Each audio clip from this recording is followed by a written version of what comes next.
And just an aside, safety zones in the IRPG are not always applicable directly to interface fires.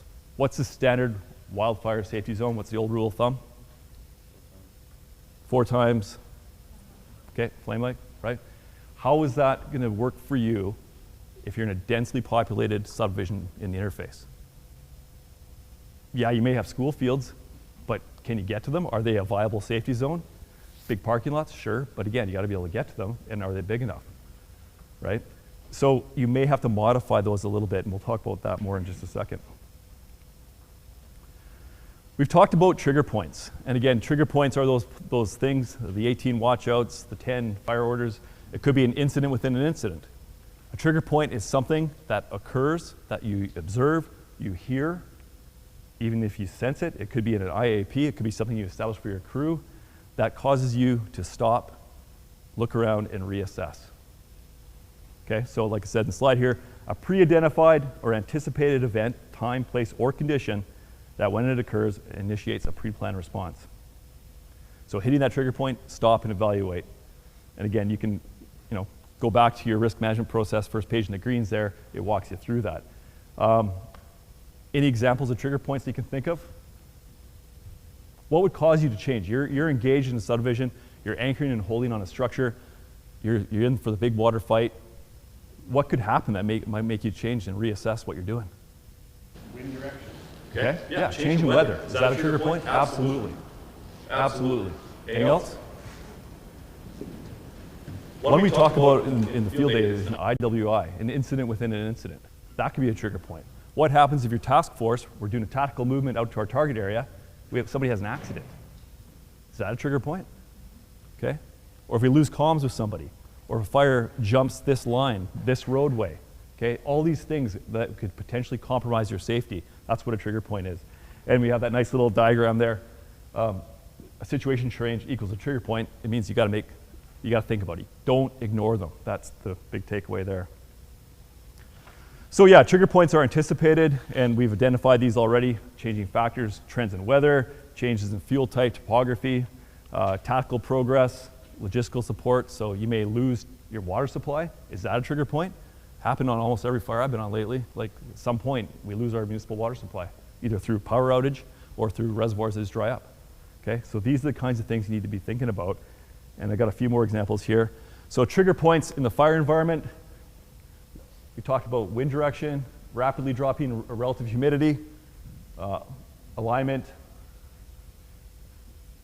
more alignment. In terms of operations, loss of a lookout. Why would that be important, do you think? I'm asking this rhetorically. It's back to laces, right? It's the first thing in laces. You lose that, that's an absolute trigger point. Loss of communication, escape times, which we'll talk about in just a second, it increases. Basically what that means is that your ability to get away from the fire, we saw that in the Canyon video, becomes less than the fire's anticipated travel towards you. Okay? Air support is diverted, and excessive fatigue. And I think that's something we really need to emphasize, especially for, I think with the wildland crews I've worked with, they're more accustomed to the longer, like it's a different operational tempo, whereas we've talked about over here, structural firefighters, the bell goes, boom, we're out the door, and like just give her, and like, hey, after 14 days, like, how's that looking? And like all the factors in the three-dimensional firefighting environment we need to consider, how's that working? So again, fatigue is a biggie, and you'll see momentarily what I mean. So are trigger points created equal? Probably not. I mean, obviously some are gonna be more valid than others, and ways that will help you identify the trigger points, again, the good briefing. A huge component to day 2, like I said. I think somebody mentioned already about getting local expertise. Ask a question. I mentioned that fire was the Canyon fire. 7 firefighters had died there in '77 for those firefighters. Like for me, going in there, I'd want to know, like, well, what happened? Like, was it like, is there something with the topography here, the wind? I mean, like, ask if you don't know. Take weather observations. Kim, you were talking the spin it every hour is kind of the best practice around that. So yeah, getting your Kestrel out every hour, checking that. Either your task force leader or as an engine boss in concert with your task force leader. And find out if there are predictive tools being used. So in the IAPs, which we'll get into on day 2 a little bit, wildfire behavior analysts use predictive tools. I'm not going to get into a whole bunch of detail on this. There's a whole body of knowledge out there and courses you can take around this. But the ones that you guys use most frequently, like probability of ignition, is that fair to say? Fine fuels, anything else? Rate of spread? Yeah. Yeah, so these will give you indicators of what the fire behavior might be doing. And if you don't understand that, then get the clarification, what it means. Do you guys use probability of ignition much? Oh, yeah. Yeah, so the pig? We do that for our levels. Yeah. Every week, twice a week. We look at probability of ignition and numbers of starts that we could potentially be dealing with. Right. Then that will kick us into whatever preparedness levels we need to be in to have the right number of resources available. to Gotcha. respond to those. We do burn trials and stuff Yeah, too. we do, yeah. It's important. How about, does BC Wildfire use the Haynes Index much? Or is that more of an American thing? American. Yeah. Okay. Yeah, so there will be tools that predict fire behavior that, you know, at least get you asking the questions that you'll read in the IAPs or from your morning briefings. Comment with regards to trigger points. So it's really important that if you're going to be establishing trigger points, you understand what the meets and bounds of those trigger points are. And where I'll go with this is, so we will establish on a map a line that will delineate this is our trigger point. If the fire gets to this point, then it's kind of a cause and effect. Yep. If it gets there, then this happens.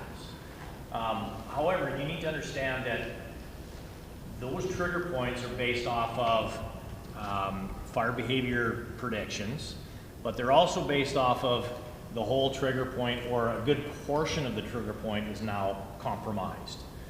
So where I'm going with this is, just because you have a spot fire that kicks over and it's a 1 meter by 1 meter in size, all of a sudden that's not compromising your trigger point. That's just an event that you need to deal with, obviously. But if all of a sudden you got 800 meters of that trigger point has now got fire on it or going across it, now you got your trigger point has been compromised. You need to now put the procedures in place for what you're going to do because of that compromise. Right. So it's understanding what those are. Yes, there's different aspects of trigger points and fatigue and all those kinds of things that you need to look at as an engine company. But for us, when we establish a trigger point on a map or in a division, it's based off of the predicted fire behavior and what potentially could happen as to why we put those trigger points in place. So not discounting all the other stuff, because that's all good information, but understanding why that geographical trigger point is there is critical for you to know when you should be getting out, or is it okay to still stay based on the fire behavior. Yeah, and just down, like going right down to the lowest tactical level, we may be in a subdivision doing work there, and your task force leader may say to you, if we lose this house in this subdivision, that's a trigger point for us to move back a block and re-engage here. So like Kim said, I mean, you have like the kind of strategic level trigger points. You'd have like operational levels, and then like the tactical stuff, which you're gonna be getting from your task force leader. So yeah, I saw a hand. Rob.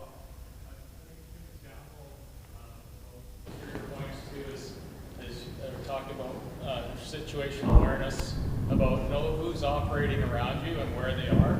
Yep. So like a good example was you had a bush truck task force working probably an hour or so out past where we were working. Yeah. And monitoring the radio, you hit what you felt was a trigger point, and you were pulling your people out.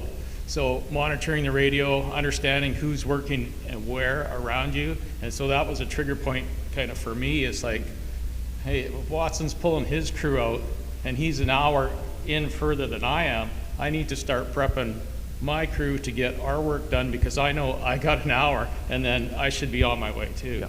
So that's kind of something to think about, who's working in your area and know where geographically they are. How close proximity are they to you? And what are they experiencing, and how much time before that may impact you? That's an excellent point, Rob. Yeah, and again, right back to situational awareness, right? You had awesome SA on that fire. And what Rob is referring to, it's during the Fraser complex, we had sprinkler units at the end of this like long rural road with like heavy forest conditions like along it, and they were deploying their sprinklers, and my job as a task force was to keep the road open for them as a safe means of egress. And we were in the peak burn period, I think it was like 16:35. We just couldn't, there were too many spots jumping the road, we couldn't contain it, and that was a trigger point out of there, and we left the structure. Everybody was out of there, back to the safety zone. So, yeah.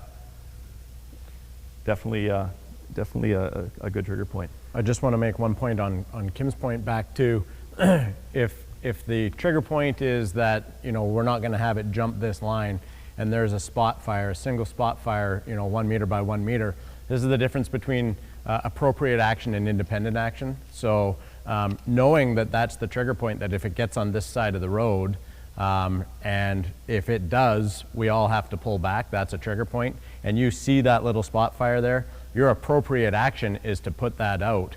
Now, if all of a sudden you put that one out and now you see down the road it's continuing, you just keep doing spot fire after spot fire after spot fire, leaving your tactical objective and not communicating that, now that's independent action, right? So taking action that's appropriate to support the overall goal of that trigger point, that's what we want to be doing. Not, oh my goodness, it's over the road, everybody pull out, we're leaving, because it started as a 1 by 1 and now it's 800 meters because we didn't take appropriate action. So understanding that, but communicating that up to your strike team task force leader if you're going to stop and put that out, so that they know why there's a delay in time on your return.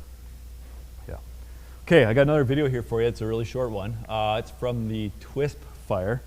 Did you guys work on Twisp? You were busy in Cathedral Park area, I think, at that time, 2015. Yeah, just over the border. So it's just south of us in Washington State, in Okanagan. They always spell with an O, so it's like the only difference. But the fuel type is pretty much the same, like mostly C7. Topographically very similar.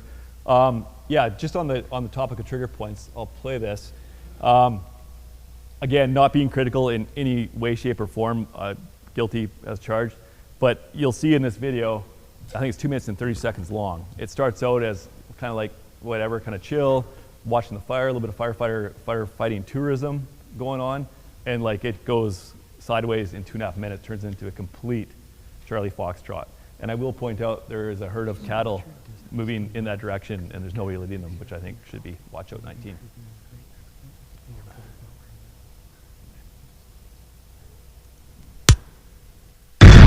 This is X-ray, attack 5. Got cows coming up, and we got fire behind them. There it is, the fire right there. Oh, you can see it now.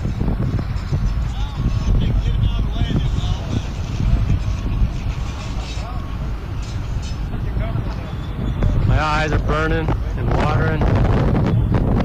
Those are spot fires coming up over the hill right there. We're going to be moving the vehicles here pretty quick.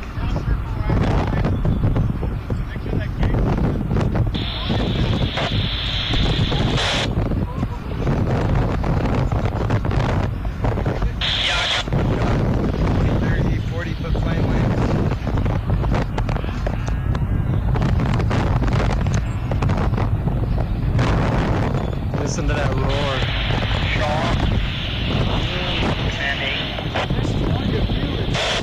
Yeah, I can feel the radiant heat. We got 300 foot left. X-ray, attack.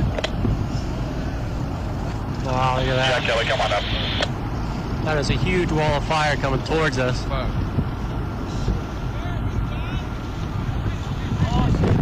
is what it's all about right here. Let's get that safety zone going. We got 1,000 foot flame lanes.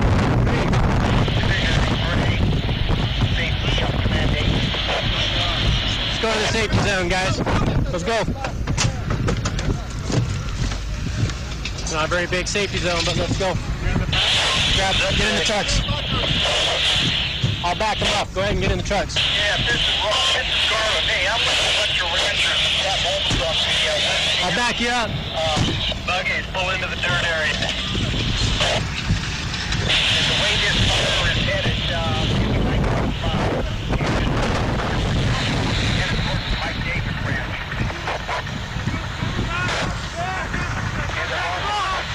The Mike Davis Ranch is on, I got truck too.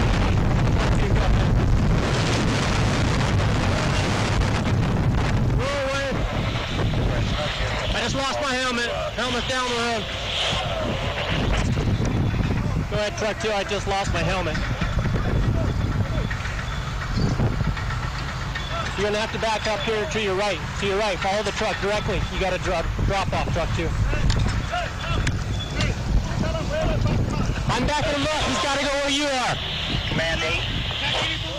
Stop.